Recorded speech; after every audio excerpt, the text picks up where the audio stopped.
Welcome to today's verse of the day. Today's passage shifts from promises to pain.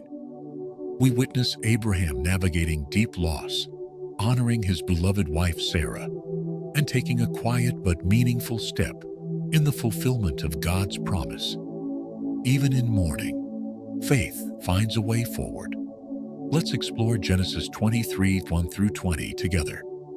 Verse: Sarah lived to be 127 years old. She died at Kiriath Arba, that is Hebron, in the land of Canaan. And Abraham went to mourn for Sarah and to weep over her. Then Abraham rose from beside his dead wife and spoke to the Hittites.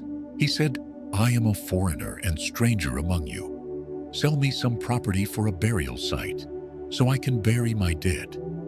They offered him the choice of their tombs, but Abraham insisted on paying the full price for a specific cave, the cave of Machpelah. Though the landowner Ephron offered it as a gift, Abraham paid the full amount in silver. And so, Abraham buried Sarah in the cave of Machpelah, near Mamre, in the land of Canaan. It became his first owned piece of the promised land. This passage is quiet, but deeply powerful. It opens with mourning, with grief, with the reality of death.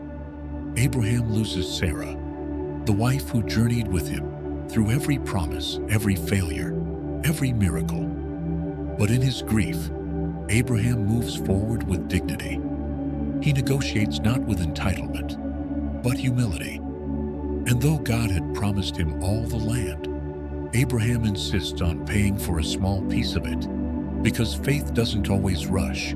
It builds, even in sorrow. That cave, purchased with silver and tears, became a seed of God's larger promise. The land would one day belong to his descendants.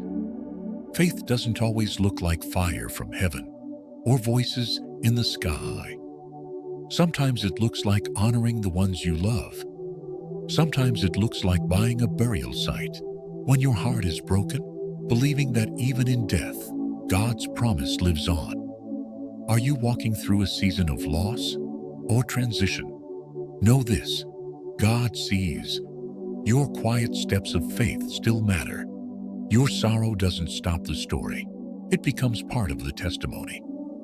God is still faithful in the valley. He's still present at the grave, and even your tears are not wasted in His plan. Thank you for being here today. If this passage brought comfort to your heart, share it with someone navigating loss or change. Even when we bury what we love, we can trust that God is still building something eternal.